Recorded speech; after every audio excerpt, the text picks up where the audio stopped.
ఇప్పుడు శ్రీరామ్ గారు ఎక్కడైతే వదిలేశారో నేను అక్కడే కంటిన్యూ చేస్తాను. అలాగే పార్టీ పరంగా ఒకటి పోలీస్ పరంగా ప్రభుత్వం దాని కింద పనిచేసే వ్యవస్థలు అధికారులు దాంట్లో పోలీస్ వ్యవస్థ భాగం. మరి ఇప్పుడు పార్టీ పరంగా మీరేంటి ఆఖరికి చంద్రబాబు నాయుడు గారు కూడా ఎప్పుడైతే పవన్ కళ్యాణ్ గారు వారి పార్టీకి సంబంధించిన వాళ్ళకి చురకలేశాడో ప్రతిదానికి పవన్ కళ్యాణే స్పందించాలా, మీకు నోళ్ళు లెగవా, ఏం చేస్తున్నారు ఎమ్మెల్యేలు ఎంపీలు ఎమ్మెల్సీలు అని అంటే ఇక వాళ్ళకి అది నిద్రలేసినట్టున్నారు.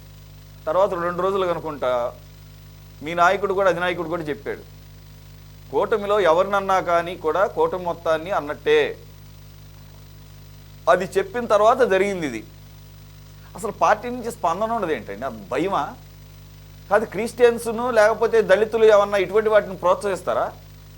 ఒక మంచి చెప్తే వాళ్ళు వినకుండా చెడు వైపే వెళ్ళిపోతారా? అక్కడ స్టేజ్ మీద ఉండి ఏదో 10 మంది అక్కడ గ్యాదర్ అయితే ఓకే, ఒక 10,000 మంది అనుకుందాం అంటే వాళ్ళు మొత్తాన్ని రిప్రజెంట్ చేసేస్తారా? వాళ్ళు ఏ తప్పు మాట్లాడినా ఏ బూతులు తిట్టినా కానీ ఈ రాష్ట్రంలో ఉన్నటువంటి దళితులు కానీ క్రిస్టియన్స్ కానీ వాళ్ళని సమర్థిస్తారా? ఈ బేలతనం ఏంటి, ఈ భయాలేంటి? ఒక్కళ్ళన్నా ఖండించాల్సిన అవసరం లేదు. ఆఖరికి చంద్రబాబు నాయుడు గారిని కూడా టార్గెట్ చేశాడు. అది ఆ స్క్రీన్ మీద కనపడుతున్నాడు. రాత్రిపూట నల్ల కళ్ళజోళ్ళు పెట్టుకున్నాడు వాడు. ప్రశ్న రావణ్ అదే ప్రశ్నించడం అంటే బూతులు తిడతామా?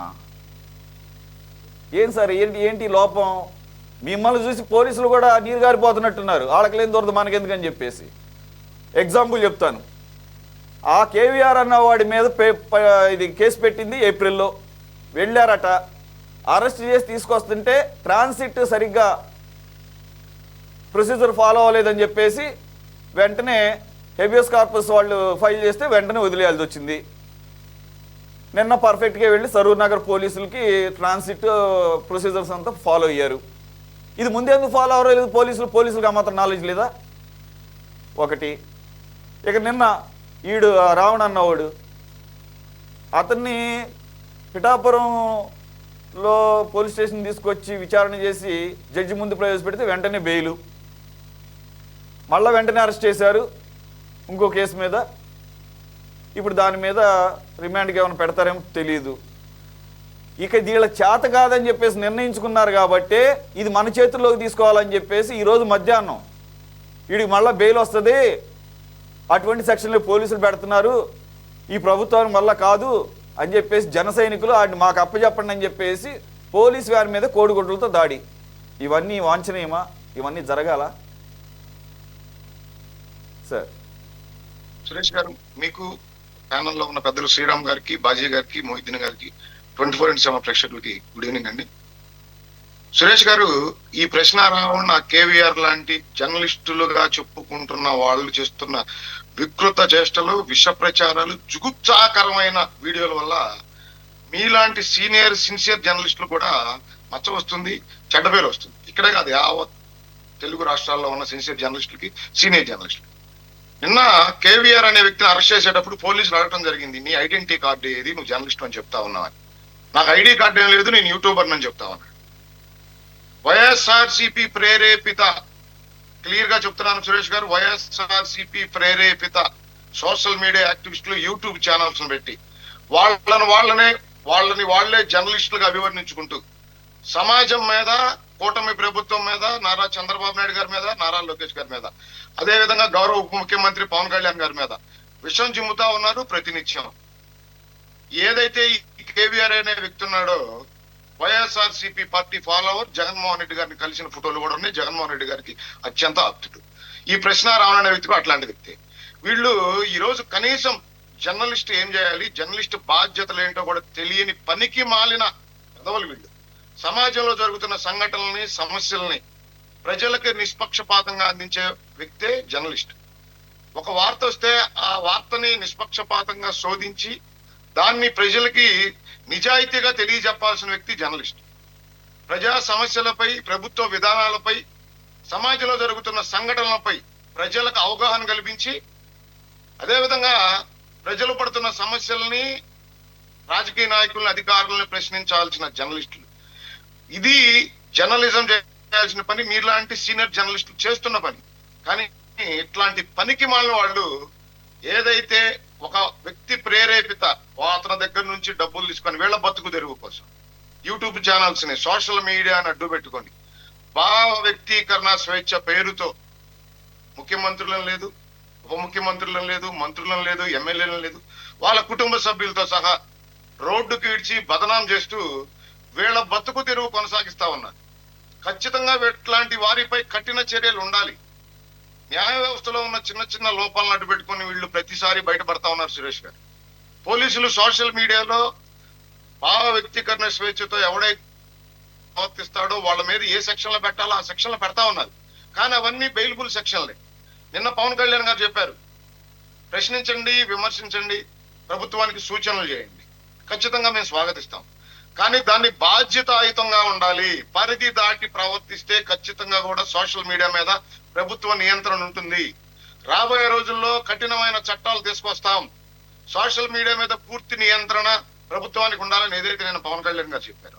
అదే విధంగా పదే పదే చెప్తా ఉన్నారు చంద్రబాబు నాయుడు గారు కానీ, నారా లోకేష్ గారు కానీ, కుటుంబంలో ఉన్న నాయకులు కానీ, ప్రభుత్వం ఏదైనా తప్పు చేసినా ప్రశ్నించండి, విమర్శించండి, మాకు తగు సూచనలు చేయండి. ఖచ్చితంగా వాటిని స్వీకరించి వాటిని సరిదిద్దుకొని పరిపాలన కొనసాగించేదానికి కూటమి ప్రభుత్వం సిద్ధంగా ఉంది.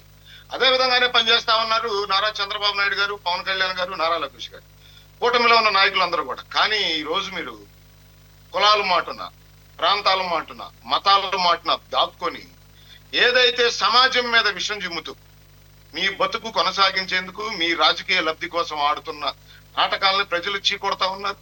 ఎన్నిసార్లు కేసులు పెట్టి, సురేష్ గారు మీరు చెప్పింది కూడా పాయింట్ నిజం, ఖచ్చితంగా దాన్ని ఏకీభవించాలి. పదే పదే వీళ్ళు ఈ విధంగా మాట్లాడుతున్నారంటే కఠినమైన శిక్షలు పడితే తప్ప వీళ్ళు మారరు. కానీ ఇప్పుడు నిన్న మీరు చూస్తా ఉన్నారు, ఆ విధంగా మాట్లాడాడు ఆ ప్రశ్నారావణ్ అనే వ్యక్తి. అతనికి వెంటనే బెయిల్ వచ్చింది. దానికి మనం ఎవరిని ప్రశ్నించాలి? అంటే ఇట్లాంటి నీచమైన వ్యక్తుల్ని జుగుప్సాకరంగా ప్రజలు వింటున్నారు, మహిళలు వింటారు అని కనీస జ్ఞానం లేకుండా స్థాయి మరిచి ఆ విధంగా డిప్యూటీ సీఎం పవన్ కళ్యాణ్ గారు ఈ రోజు కనుక నిజంగా ఆంధ్రప్రదేశ్ లో పోలీస్ వ్యవస్థ అంబేద్కర్ రచించిన రాజ్యాంగాన్ని అనుసరించి గనక వాళ్ళు గనక విధులు నిర్వహించకపోతే వాడు బతికేంటండి? జనసేన కార్యకర్తల చేతిలో తొక్కి పట్టి నారదీసేవాళ్ళు ఆ పిచ్చి కుక్కని. కానీ ఈ రోజు ప్రభుత్వం ఏ విధంగానైతే పరిపాలన కొనసాగిస్తా ఉంది, చూసే వాళ్ళకి దీన్ని మా అసమర్థతగా మాట్లాడుతూ ఉన్నారు. కానీ రాజ్యాంగాన్ని అనుసరించి పరిపాలన కొనసాగిస్తా ఉంది కూటమి ప్రభుత్వం. న్యాయ వ్యవస్థలో ఉన్న చిన్న చిన్న లోపాల వల్ల ఇట్లాంటి పనికి మాలిన నీచమైన వ్యక్తులు బయట తిరగలుగుతా ఉన్నారు. సురేష్ గారు, ఈ రోజు తెలంగాణలో ఉన్న కొంతమంది పెయిడ్ జర్నలిస్టులుగా మాట్లాడుతూ ఆ పాశ్యం యాదగిరి అంట 7 ఏళ్ళు వచ్చినాయి, దేనికి ఉపయోగం అండి? మనిషేనా? ఆడ పృథ్వీరాజు అనే వాడు ఒక విధవ. ఈ విధంగా ఒక 10-15 మంది తయారయ్యారు ప్రేరేపిత జర్నలిస్టులు. వీళ్ళందరూ యూట్యూబర్లు, సోషల్ మీడియా యాక్టివిస్టుల పేరుతో. మా తెలంగాణలో ఏం పని, మా తెలంగాణ జర్నలిస్టుని దేనికి అరెస్ట్ చేస్తా ఉన్నారని సిగ్గు లేకుండా మాట్లాడి ఈ పనికి మాలిన ఈ విధంలో సపోర్ట్ చేసి ఆ విధంలో కూడా ఇసుడికి అడుగుతా ఉన్నా. తెలంగాణలో ఉన్న వ్యక్తి తెలంగాణ సమాజం గురించో, తెలంగాణలో జరుగుతున్న సంఘటనల గురించో, అక్కడ ఉన్న ప్రజల సమస్యల గురించో ప్రశ్నిస్తున్నాడా ఈ కేవీఆర్ అనే వ్యక్తి? ఒక్క వీడియో ఉందా వీడిది? వీడి ఒక్క వీడియో ఉన్న తెలంగాణ సమాజం మీద చేశాడా? వీడు ఏ విధంగా తెలంగాణకు సంబంధించిన వ్యక్తి అవుతాడు? వీడిని మీరు ఏ విధంగా సమర్థిస్తా ఉన్నారు? ప్రాంతాల మధ్యన దాక్కొని మీ జీవితాలు కొనసాగిస్తూ, మీ బతుకులు సాగిస్తూ, మీ రాజకీయ లబ్ధి కోసం ఏదైతే మీరు పరిధి దాటి ప్రవర్తిస్తా ఉన్నారో అదే క్విట్ తెలంగాణ అంట. ఇప్పుడు ఆంధ్రప్రదేశ్ లో ఉన్నారు, తమిళనాడులో ఉన్నారు, కర్ణాటకలో ఉన్నారు, అదే విధంగా ఇతర దేశాల్లో ఉన్నారు తెలంగాణ వ్యక్తులు మంచిగా చదువుకొని ఉద్యోగాలు చేస్తూ, వ్యాపారాలు చేస్తూ. ఆ ప్రాంత వాసులు కూడా క్విట్ అనే ఆ ప్రాంతం పేరు చెప్పి వీళ్ళని తరిమేస్తే అది కరెక్టేనా? అలాగే తరిమేయాలా? మీరు అదే సూచన చేస్తా ఉన్నారా? యావత్ దేశ ప్రజలకి సిగ్గుండాలి. ఎక్కడ మీరు తెలంగాణ ఉద్యమంలో పాల్గొన్నారో ఎవరికి తెలియదు. ఈ రోజు బయటకు వచ్చేసారు, తెలంగాణ మాదే అంటారు. సిగ్గుపడాలి మీరు. 12 ఏళ్ళైంది ప్రభుత్వం ఏర్పడి, తెలంగాణ ఏర్పడి, ఇప్పటికీ కూడా ఆంధ్రప్రదేశ్ మీద, ఆంధ్రప్రదేశ్ నాయకుల మీద పడి బతుకులు కొనసాగిస్తూ మీ రాజకీయ జీవితాలని. ఇక కవిత ఉంది, కేసీఆర్ కూతురు. గతంలో పరిస్థితి ఏంటో, ఏ విధంగా ఎక్కడి నుంచి వచ్చిందో, అక్రమ సంపాదనతో 100 కోట్లు 1000 కోట్లు సంపాదించి వాళ్ళ పార్టీ పెట్టి పట్టుమని 10 మంది కార్యకర్తలు లేని ఆ పనికి మాలిన వ్యక్తి కూడా మహిళని ఈ విధంగా అనాలంటే నాకు కూడా చాలా బాధగా ఉంది సురేష్ గారు. కానీ ప్రతి నిత్యం పవన్ కళ్యాణ్ గారి మీద సోషల్ మీడియాలో ఎవడైతే సోషల్ మీడియాలో ఫేమస్ అవ్వాలనుకుంటాడో ప్రతి పనికి మాలిన వాడు, ప్రతి పనికి మాలిన వాళ్ళు పవన్ కళ్యాణ్ గారిని, నారా చంద్రబాబు నాయుడు గారిని, కూటమి ప్రభుత్వాన్ని, నారా లోకేష్ గారిని నోటికొచ్చిందల్లా మాట్లాడటమే. ఆ విధంగా వాళ్ళు ఫేమస్ అవుతా ఉన్నారు. ఆ విధంగా వాళ్ళు బతుకు కొనసాగిస్తా ఉన్నారు. సిగ్గుండాలండి. అదేమంటే ఆంధ్ర వ్యక్తుల విగ్రహాలు అక్కడి నుంచి తరిమేస్తాం. ఆంధ్రప్రదేశ్ అనేది కలిసి ఉంది. మీ కోరిక, తెలంగాణ రాష్ట్ర ప్రజల కోరిక, ఒక రాష్ట్రం ఏర్పడాలనుకున్నారు, ఏర్పడింది. సోదరులుగా విడిపోయాం. మీకు మీరు అభివృద్ధి చెందుతున్నారు, మాకు మేము అభివృద్ధి చేసుకుంటా ఉన్నాం. ప్రతి నిత్యం అనేది సిగ్గుండాలి కదా. అక్కడ ఏదైనా తప్పులు జరిగితే మీ ప్రభుత్వాన్ని ప్రశ్నించుకోండి, మీ ప్రజల తరఫున పోరాటం చేయండి. మీ బతుకంతా ఆంధ్రప్రదేశ్ మీద, ఆంధ్రప్రదేశ్ నాయకుల మీద పడి బతకడమేనా? ఎవడి పనికి మాలిన కేవీఆర్? వీడే తెలంగాణ సమాజం గురించి పోరాటం చేశాడు, ఏ తెలంగాణ నిరుద్యోగ యువకుల గురించి పోరాటం చేశాడు. పనికి మాలిన వాడు వీడిని తీసుకొస్తున్నారు ఇట్లాంటి నీచమైన వ్యక్తుల్ని. అజయ్ గారు, అందరు ఆంధ్రప్రదేశ్లో ఉన్న అన్ని రాజకీయ పార్టీ నాయకుల మీద కాదు, వెరీ సెలెక్టివ్. గత 5 సంవత్సరాలు ఏం లేదు, 2024 వరకు ఏం లేదు, మాట్లాడలే. ఎందుకంటే అక్కడ కావాల్సిన పార్టీ ఉంది, ఇక్కడ కావాల్సిన పార్టీ ఉంది కదా. ఇప్పుడు బాధలా ఏంటంటే తెలంగాణ వాదము కాదు, మరేను కాదు, ఇదంతా కూడా రాజకీయ ఎజెండానే. స్పాన్సర్డ్ ఛానల్స్, స్పాన్సర్డ్ జర్నలిస్టులు ఉంటే ఇలాగే ఏడుస్తాయి. కాబట్టి వీళ్ళని ఎలా ఎదుర్కోవాలి మీరే అంటున్నారు కదా. నేను స్టార్టింగ్ లో చెప్పా, మీలాంటి సిన్సియర్ సీనియర్ జర్నలిస్టులు ఏదైతే సమాజంలో జరుగుతున్న తప్పులను ఎత్తి చూపుతా ఉన్నారో, ప్రభుత్వం చేస్తున్న చిన్న చిన్న సమస్యలు ప్రభుత్వం దృష్టికి తీసుకొస్తా ఉన్నారో, మీలాంటి జర్నలిస్టులు ఇట్లాంటి వాళ్ళని చూసి బాధపడాల్సిన పరిస్థితి. ఇట్లాంటి నీచమైన వ్యక్తులు వీళ్ళు. బాధపడటం తర్వాత సంగతి సార్. నేనేమంటున్నాను సురేష్ గారు, జగన్మోహన్ రెడ్డి ప్రేరేపిత సోషల్ మీడియా యాక్టివిస్టులు వీళ్ళు. నిన్న ఇంత జరిగినా కూడా పవన్ కళ్యాణ్ గారు అంతసేపు చెప్పినా కూడా ఎవరో బొత్స ఐశ్వర్య అంట ఆ పిఠాపురం పోలీస్ స్టేషన్ దగ్గరకు వచ్చి పవన్ కళ్యాణ్ గారిని ఏకంటా ఉంది. ఏమి సమాజంలో ఉన్నాము, ఎట్లాంటి పనికి మాలిన వాళ్ళని జగన్మోహన్ రెడ్డి తయారు చేసి సమాజం మీద వదులుతా ఉన్నాడు. రాష్ట్రంలో ఉన్న స్క్రాప్, ఇతర రాష్ట్రాల్లో ఉన్న స్క్రాప్ అంతా జగన్మోహన్ రెడ్డి దగ్గరే ఉంది. వీళ్ళ చుట్టూ రౌడీ షీటర్లు, గంజాయి బ్యాచ్, ఇట్లాంటి పనికి మాలిన యూట్యూబర్లు, సోషల్ యాక్టివిస్టులు వీళ్ళని అడ్డు పెట్టుకొని అతను రాజకీయం చేస్తా ఉన్నాడు. ఏదో ఒక విధంగా రాష్ట్రం మీద విషయం చిమ్మాలా, రాష్ట్రంలో ఉన్న నాయకుల మీద విషయం చిమ్మాలా. ఏదన్నా చేస్తే వీళ్ళు సిగ్గు శరం లేకుండా రెడ్డి బుక్ అని మాట్లాడతారు. ఈయన దాకా మాట్లాడుతా ఉన్నారు మొహిద్దీన్ గారు. రఘురామకృష్ణరాజు గారు రాజకీయాల్లో ఉండకూడదంట, లేకపోతే ఆయన పేరేంటి మన చింతకాయల అయిన పత్ర గారు రాజకీయాల్లో ఉండకూడదంట. గత 5 సంవత్సరాలు ఈయన రాజకీయాల్లో ఉన్నాడు, అక్కడ నిద్రపోతా ఉన్నాడు. శ్రీరెడ్డి, బోరుగడ్డ అనిలు, పేర్ని నాని, కొడాల నాని, వల్లభనేని వంశీ, చంద్రశేఖర్ రెడ్డి ఇట్లాంటి వాళ్ళు మాట్లాడిన భాష, రోజా ఇట్లాంటి వాళ్ళు మాట్లాడిన హావభావాలు అసెంబ్లీ సాక్షిగా యావత్ తెలుగు ప్రపంచం చూసింది. ఇవాళ మీకు 11 సీట్లు దేనికి ఇచ్చారంటే ఇది కూడా ఒక కారణం. మీ బూతుల పంచాంగం, మీ పనికి మాలిన ఈ విధమైన యూట్యూబర్లని, సోషల్ మీడియా యాక్టివిస్టుల్ని మీరు ఏదైతే ఎంకరేజ్ చేసి సమాజం మీద వదిలి ఈ సమాజ నాశనం కోసం మీరు పనిచేశారో, సమాజానికి వైసీపీ పార్టీ క్యాన్సర్. సురేష్ గారు, ఈ సమాజం నుండి ఎవరైతే కులాల మాటున, మతాల మాటున, ప్రాంతాల మాటున అడ్డుండి బతుకుదెరువు కొనసాగిస్తూ సమాజం మీదో లేదా రాజకీయ పార్టీ నాయకుల మీదో, ముఖ్యమంత్రులు, ఉప ముఖ్యమంత్రుల మీదో, మంత్రుల మీదో విషం చిమ్ముతా ఉన్నారో, విష ప్రచారాలు చేస్తా ఉన్నారో, వీళ్ళని సమాజం నుండి తరిమి కొట్టాలి. అది ఎట్లాంటి వాడైనా ఎవడైనా. ఈ రోజు సమాజంలో వైఎస్ఆర్సీపీ పార్టీ అనే పార్టీ లేని రోజున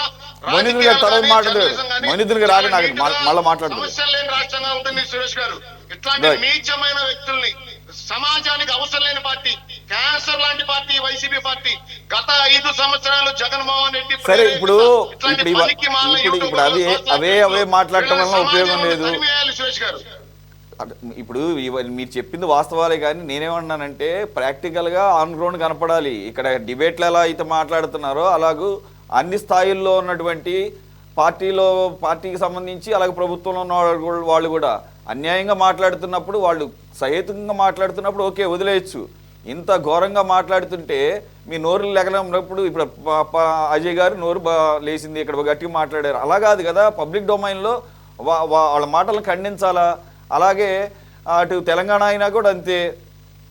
ఆ రకంగా అతను ఇప్పుడుగా కొన్ని నెలల నుంచి చేస్తుంటే అలా వదిలేసేసి రైట్ ఓకే సరే. ఇప్పుడు అన్ఫార్చునేట్ ఏంటంటే సురేష్ గారు, మీ ఛానల్ కూడా పబ్లిక్ డొమైన్. మీ ద్వారా నేను అట్లాగే సోషల్ మీడియాలో వీడియోల ద్వారా మేము ఖచ్చితంగా ఇట్లాంటి పనికి మాలిన వ్యక్తుల్ని ప్రభుత్వం తరఫున, పార్టీ తరఫున ఖండిస్తూనే ఉన్నాం. కానీ కేసులు కూడా పెడతా ఉన్నారు సురేష్ గారు. కానీ సోషల్ మీడియా మీద ఎట్లాంటి సెక్షన్లు అవి పెట్టాలి, అట్లాంటి సెక్షన్లు పెడతానో వీళ్ళకి బెయిల్ వస్తా ఉంది. కానీ వీళ్ళకి భయం లేదు.